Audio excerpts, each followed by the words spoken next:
Imagine using a drill spinning at 80,000 revolutions per minute, working just 1 millimeter away from the nerve that controls your face. It's really hard to even conceptualize that kind of precision. Right, and you are operating in a space so impossibly small that your only view is through a high-powered microscope. Yeah, you are entirely reliant on that magnification. I mean, one microscopic slip or even just a fractional change in pressure, and you could permanently alter a patient's smile, their hearing, or even their sense of taste. Exactly. It's an incredibly unforgiving environment. Okay, let's unpack this. Today, we are taking you on a highly customized deep dive into a surgical environment that reads less like a medical routine and more like a bomb defusal manual. That's a really accurate comparison, honestly. We are exploring the absolute millimeter-perfect mechanics of temporal bone surgery, specifically mastoidectomies, based on the rigorous standards of operative otolaryngology. And it really is a rigorous standard. The stakes couldn't be higher. We're going to look at the physics of the drills, the bizarre 3D spatial geography hidden just behind your ear, and the intense decisions surgeons are forced to make while the clock is ticking.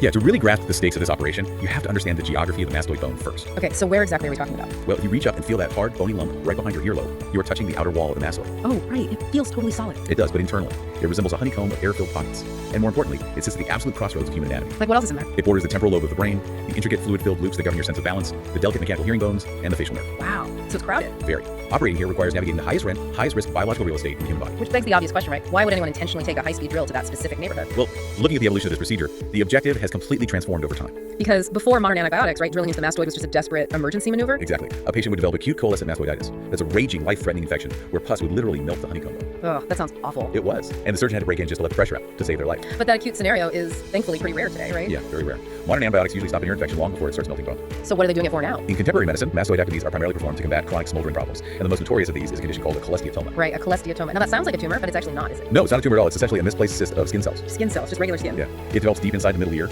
usually triggered by chronic pore drainage or retracted eardrum. Okay, but how does just skin become so dangerous? Well, the mechanism of how it destroys tissue is insidious. Skin naturally sheds dead keratin cells. Right, like dandruff or whatever. Exactly. But when skin is trapped in a closed cyst inside the ear, those dead cells have nowhere to go. They accumulate, and the cyst just expands. Oh, I see. So it builds up pressure. Yes, and as it grows, the physical pressure combined with enzymes released by the inflammatory response, it activates osteoclasts. Osteoclasts. Those are the specialized biological cells that literally resorb or eat away solid bone, right? Got it. They literally dissolve the surrounding bone. So it acts kind of like tree roots, slowly expanding under a concrete foundation, gradually cracking and dissolving the structures around it. That is a perfect analogy. And if left unchecked, it will eat through the hearing bones, the balance canals, and eventually right into the brain cavity. Wow. And that bone destroying capability is why surgery is the only option, I'm guessing. The cyst won't just stop growing. Never. It has to be physically removed. But, the mastoidectomy has also taken on a second, equally critical role in modern surgery. Oh, what's that? It has become the mandatory gateway procedure for advanced neurology. Meaning they use it to get to other stuff. So it's like opening the hood of a car. Sometimes you aren't trying to fix the hood itself, you just have to get through it to reach the engine block. Precisely. A surgeon has to clear out the mastoid honeycomb simply to create a physical pathway. They are clearing the road to place a cochlear implant or to relieve pressure on a paralyzed facial nerve. Or even to extract deep-seated tumors at the base of the skull, right? Yeah, exactly. So the surgeon isn't just cutting out a disease anymore. They're acting as a structural architect, excavating a tunnel to allow for high-tech implants. And if you're going to be an architect in a microscopic, three-dimensional space, you obviously need a flawless blueprint. Absolutely. The preparation involves strict audiometry to establish baseline hearing, followed by heavy-duty imaging. We're talking about CT scans, right? Taken in both axial and coronal planes to map out the bony anatomy. Yes, and T2-weighted MRIs to look at soft tissue. The CT scan is the gold standard for mapping density. Because it uses X-rays, so it brilliantly highlights the contrast between the solid bone and the air inside the mastoid. Right. It allows the surgeon to see exactly where the cholesteatoma has eroded critical boundaries. For example, they look for erosion of the scutum. The scutum, that's that tiny sharp spur of bone that forms the upper frame for the eardrum. Yeah, and if that bone is blunted or missing on the scan, it's a massive red flag that a cholesteatoma is actively destroying the area. They also check the horizontal semicircular canal too, don't they? They do. That's the specific loop of your inner ear that detects side-to-side head rotation. If the scan shows the bone covering that canal is thinned out, the surgeon knows the patient's balance system is dangerously exposed. Yikes. And the MRI is brought in because CT scans struggle with soft tissue, right? Yeah, an MRI can spot encephalopathy. Which is, and this is terrifying, a scenario where the bone separating the ear from the brain has dissolved and actual brain tissue is herniating down into the ear cavity. It is terrifying, yep. But wait, I have to push back here. With all of this high-resolution, three-dimensional imaging at their disposal, why does the textbook explicitly warn that preoperative planning is open-ended? That's a great question. I mean, shouldn't a modern surgeon know the exact molecular layout of the disease before they ever pick up a scalpel? Well, what's fascinating here is the absolute limit of our current imaging technology when it collides with complex biology. How so? A CT scan measures density, not pathology. Wow. On a scan, a highly destructive bone-eating cholesteatoma registers as just a gray cloud. Oh, I see. But harmless fluid, or just thickened mucus trapped in the ear from a past cold, also registers as a gray cloud. Wait, really? So unless the bone is already visibly destroyed on the scan, the surgeon is just looking at a gray blob and guessing whether it's a deadly cyst or just some lingering fluid? Pretty much. The MRI can help differentiate the cellular makeup of that gray cloud to a degree, but it still lacks the microscopic sub-millimeter resolution required for middle ear anatomy. So the map isn't the territory? Exactly. Because the imaging is ultimately just a shadow of the reality, the surgical plan must remain completely fluid. Meaning they have to figure it out once they're in there. Yeah, the surgeon will make major permanent structural choices based on what they physically see under the microscope once the area is exposed. They're stepping into a microscopic minefield where the map only shows half the traps. This is the reality of it, yeah. Navigating that minefield relies entirely on the physical geography of the temporal bone. And the borders of the surgical space are defined by absolute life-altering danger zones. They really are. Yeah. Take the ceiling of this microscopic room, for instance. That's the tegmen. Right, the tegmen. That is a razor-thin plate of bone separating the ear cavity from the duramater, the tough outer membrane protecting the brain. Exactly. And as the surgeon drills upward, removing the honeycomb air cells, the bone of the tegmen becomes so thin, it actually turns translucent. That is wild. The surgeon knows they are reaching the absolute limit when they see a distinct pink hue shining through the bone, along with tiny blood vessels. That pink color is literally the duramater. Yes. Violating that pink roof results in a cerebrospinal fluid leak. Meaning the fluid cushioning the brain begins to drain right into the ear? Yeah, which requires immediate complex repair with soft tissue grafts to prevent meningitis. So pink means stop. Absolutely. Pink means stop. And then, forming the back wall of this cavern, learn is the sigmoid sinus. which is a massive high-pressure vein that drains blood away from the brain. Right, as the drill approaches that vessel, the bone again becomes translucent, revealing a stark blue color. So just picture this. You are operating a high-speed drill, trying to carve out microscopic bits of bone while staying perfectly sandwiched between a pink ceiling that leads to the brain and a blue wall that can cause catastrophic bleeding. It requires an unbelievable level of focus, and hidden within those colored boundaries are incredibly delicate neurological pathways. Here's where it gets really interesting. Aside from the obvious dangers of the brain and major arteries, there is a bizarre evolutionary quirk routed right through this surgical field. You're talking about the chordae tympani. Yes, your sense of taste. I had no idea that the signals from the taste buds on my tongue had to travel straight through my middle ear to reach my brain. The chordae tympani is a fascinating piece of anatomy. It branches off the main facial nerve and strings itself directly across the middle ear cavity. Like a tightrope. Yeah, almost like a tightrope suspended right behind the eardrum. It supplies the sensation of taste to the front 2/3 of your tongue. And because of its exposed position, it's just incredibly vulnerable. Right? Very. When a surgeon is trying to clean out a cholesteatoma that has wrapped itself around the tiny hearing bones, the chordae tympani is constantly in the way. So what happens if they hit it? Well, sometimes it is so engulfed by the disease that it must be intentionally sacrificed. That results in a condition called dysgeusia. Dysgeusia, that's a metallic or altered sense of taste for the patient, right? Exactly. It's a risk they have to discuss beforehand. Okay, so if the imaging is unreliable and the surgical field is surrounded by a pink brain roof, a blue blood wall, and a literal taste tightrope, how does the surgeon keep from getting hopelessly lost? They rely on an encyclopedic internalized map of physical Or landmarks. surface topography and things like that. Yeah, to even begin the surgery and find the mastoid antrum, which is the main cave connecting the mastoid to the middle ear, they use McEwen's triangle. That's a subtle depression on the outer skull bone, right? To safely angle their initial drilling. That's right. And once inside, they navigate by identifying permanent bony structures. The most critical is the short process of the incus. The incus, that's the anvil, the second of the 3 tiny hearing bones. Yes, the short process of that bone sits in a very specific position, and it acts like a compass needle. Pointing towards danger. Sort of. It points directly toward a critical bend in the facial nerve. Identifying that tiny piece of bone provides the spatial orientation needed to proceed safely. And if they lose their place, If a surgeon loses their place and cannot identify these internal landmarks, they're essentially flying blind inside a bony canyon. but knowing where the landmines are is only half the battle, right? The other half is the physical mechanics of removing the bone wrapped around them. Which brings us to the actual physics of the otologic drill. Yeah, because the mechanics of these tools are entirely counterintuitive. Very much so. For instance, when working near these delicate structures, you might think a tiny drill is best. But a larger burr on the drill is actually much safer and easier to control than a tiny microscopic burr. Right, because of surface area and force distribution. Exactly. A tiny burr acts like a pinpoint.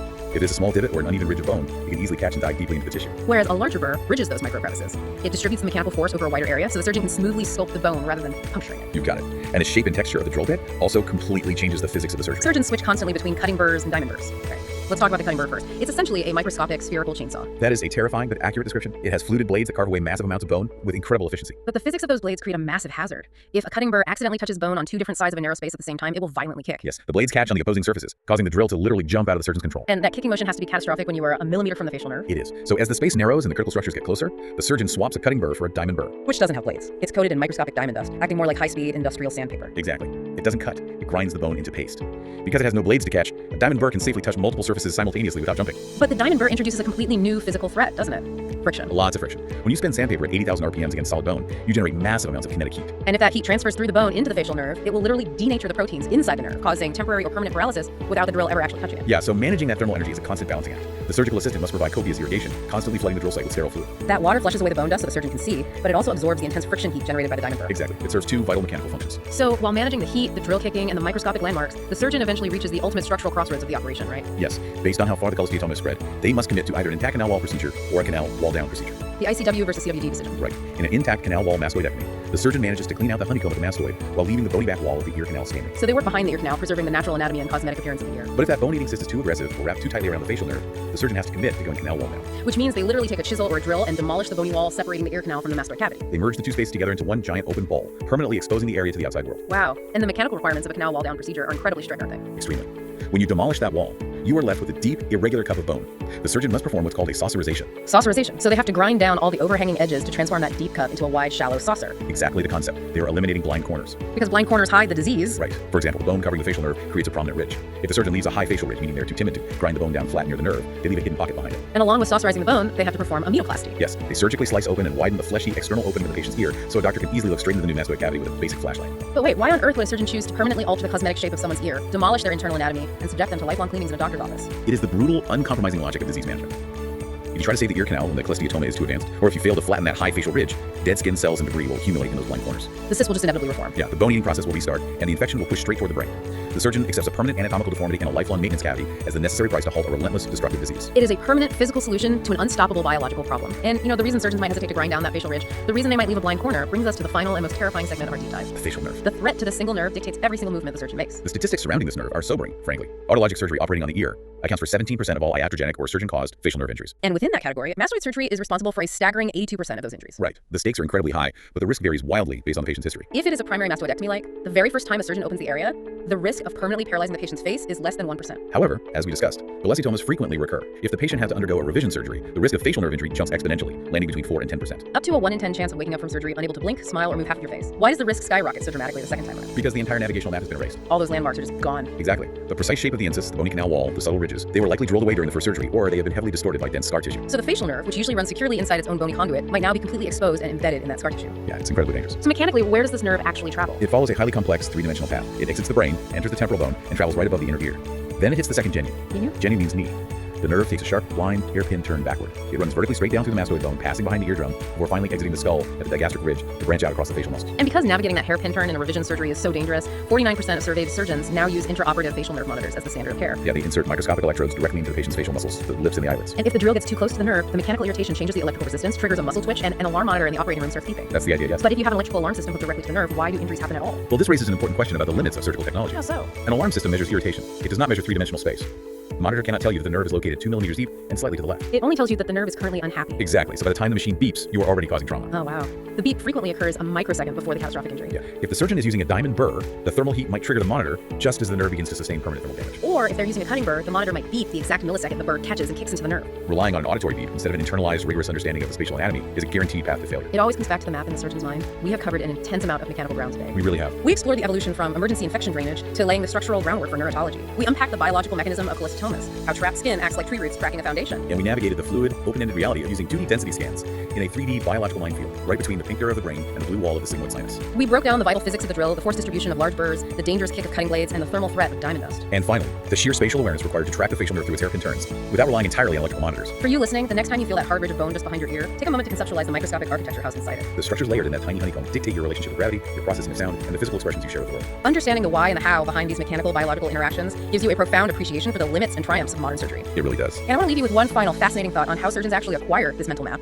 Historically, mastering this high-stakes, millimeter-perfect dance requires hundreds of hours drilling into actual cadaver skulls in specialized temporal bone laboratories. It's the only way to feel the physical kick of a cutting burr or the friction of a diamond burr safely. But the operative literature notes that computer simulation of temporal bone surgery is rapidly evolving. It makes you wonder, will the next generation of otologic surgeons learn the geography of the second genu entirely in virtual reality? It's a huge possibility. Will their first experience managing thermal heat and avoiding the pink roof happen in a digital simulation long before they ever touch a living human skull? As we've seen today, navigating the dense, murky waters of the temporal bone requires a level of spatial mastery that leaves absolutely zero room for error. Until next time, keep diving deep.